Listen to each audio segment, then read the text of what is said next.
भारत की खोज किसने और कैसे की। स्वागत है आज के इस वीडियो में दोस्तों।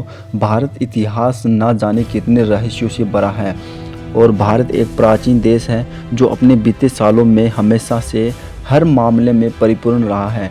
ना कि केवल धन वैभव से बल्कि प्रकृति से भी हमेशा परिपूर्ण रहे हैं और इसीलिए भारत पर लोगों की बुरी नज़रें टिकी रहती है। कुछ ही समय यूरोप के लोग पूरी दुनिया में ही व्यापार करना चाहते हैं। भारत में व्यापार करने के लिए उन्हें समुद्री मार्गों का पता नहीं था।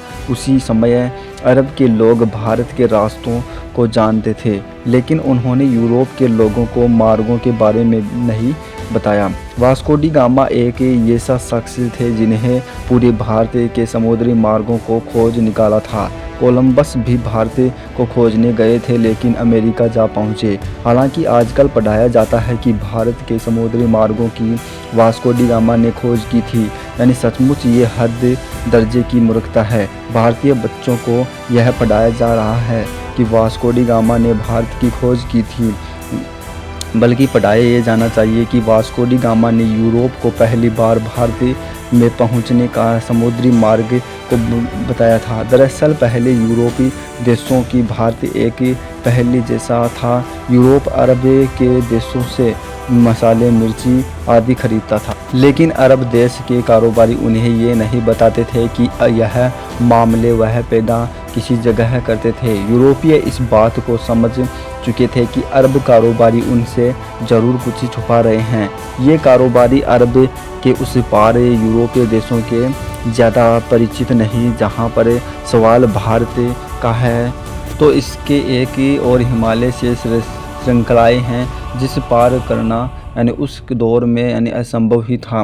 भारत के उस दूसरी ओर तीन ओर से भारत को समुद्र ने घेर रखा था। यानी ऐसे में यूरोप वासियों के लिए भारत पहुंचने के लिए तीन रास्ते थे। पहला रसिया पार करके चीन होते हुए बर्मा में पहुंचकर भारत में आना, जो कि अनुमान के नहीं था, ज़्यादा लंबा और जोखिम भरा था। दूसरा रास्ता था अरब और ईरान को पार करके भारत पहुंचना, लेकिन ये रास्ता अरब के लोग इस्तेमाल करते थे और वे किसी अन्य को अंदर घुसने नहीं देते थे। तीसरा रास्ता समुद्र का था जो चुनौती देने वाला सिर्फ समुद्र ही था। वास्को डी गामा ये पुर्तगाली नागरिक था जो पेशे से एक नागरिक था। इसका जन्म 1460 ईस्वी पुर्तगाल के साइन में माना जाता है। उस समय में यानी अरब के लोग यूरोप में मसाला बेचा करते थे जो वो भारत से लाते थे। यूरोप में इन मसालों की मांग बहुत ज़्यादा थी, इसलिए यूरोप के लोग भारत जाकर मसाले लाना चाहते थे, लेकिन उनके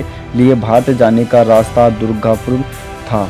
यानी उन्हें भारत जाने के लिए ईरान, अफ़गानिस्तान होकर जाना पड़ता था, जो काफ़ी खर्चीला और कठिन रास्ता था। उन्हें ऐसा मार्ग की आवश्यकता थी जो भारत कम समय में ले जाए। ऐसा मार्ग केवल समुद्र के जरिए संभव था। वास्को डी गामा ने भारत के इन रास्तों की खोज करने की ठानी और इस ऐतिहासिक सफ़र पर निकल पड़े। वर्ष 8 जुलाई 1497 में वास्को डी गामा ने अपने साथियों के साथ भारत की खोज के लिए रवाना हुए। उसके जरिए यानी बेड़े ने यानी 4170 के करीब आदमियों का दल था। सबसे बड़े जहाज़ सेंट ग्रेविडियल वह खुद था। सबसे पहले वह अफ्रीका के अंतिम छोरे बुडगोल नामक स्थान पर जा पहुंचा। उसके बाद वह अफ्रीका के ही एक राज्य यानी आया था, जहां के राज्य में उसकी मदद की, यानी उसे एक अरब नाविक दिया जो भारत का रास्ता जानता था। वास्को डी गामा भारत कब आया। वास्को डी गामा अफ्रीका महाद्वीप का चक्कर लगाकर भारत के कालिका बंदर वह केरल पर पहुंचा था। यानी 20 मई 1498 की तारीख थी जब वास्को डी गामा भारत के कालिका बंदरगाह पर पहुंचा। भारत की खोज का यह सफ़र करीब 10 महीने का रहा। जब भारत आकर वास्को डी गामा ने स्थानीय राज्य के राजा के व्यापार का समझौता किया, यानी उनके कई प्रकार के मसाले खरीदे। यानी भारत से पुर्तगाल आने के दौरान समुद्री तूफान से उसके जहाज़ी बेड़े को नुकसान पहुंचा था और उसके दल के कई लोग मारे गए। यानी पुर्तगाल लौटने पर उसका भव्य स्वागत किया गया। यानी इसकी अगली बार भारत आने पर उसके कालिका बंदरगाह के राज्य का आक्रमण कर दिया और कत्ले-आम लूटपाट। वास्को डी गामा ने यूरोप के लुटेरे विरासकों और व्यापारियों के लिए एक रास्ता बना दिया गया। था। यानी इसके बाद भारत पर कब्जा जमाने के लिए यूरोप के कई व्यापारी और राज्यों के खोजी की और समय समय पर वे आए और उन्होंने भारत के केरल राज्य के लोगों के धर्म बदलने की महत्वपूर्ण भूमिका निभाई। यानी पुर्तगालियों की वजह से यानी ब्रिटिश लोग भी यानी यहाँ आने लगे। अंततः 1615 ईस्वी में यह क्षेत्र ब्रिटिश अधिकार में आया। 1698 ईस्वी में यह फ्रांसीसी बस्तियों बसने लगी। फ्रांस और ब्रिटेन के बीच युद्ध के काल में इस क्षेत्र की सत्ता बदलती रही। 1503 ईस्वी में वास्को डी गामा भारत लौट गए और 20 साल वह रहने लगे के बाद ही वह भारत वापस चले गए। यानी 24 जुलाई 1524 में वास्को डी गामा की मृत्यु हो गई। में वास्को के नाम से स्मारक बनाया गया। इसी जगह उन्होंने यहाँ के भारत की यात्रा की शुरू की।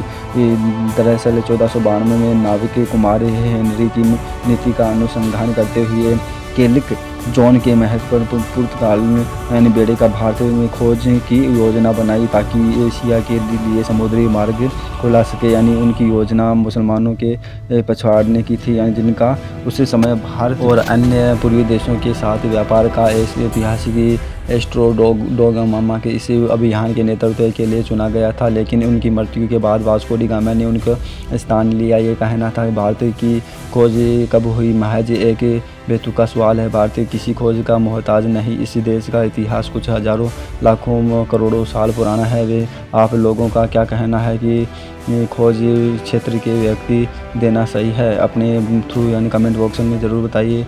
और यह वीडियो अच्छा लगा तो कमेंट बॉक्स में ज़रूर दोस्तों बताइए। और हमारे इस डिस्कवरी इंडिया चैनल को भाई सब्सक्राइब ज़रूर करना दोस्तों।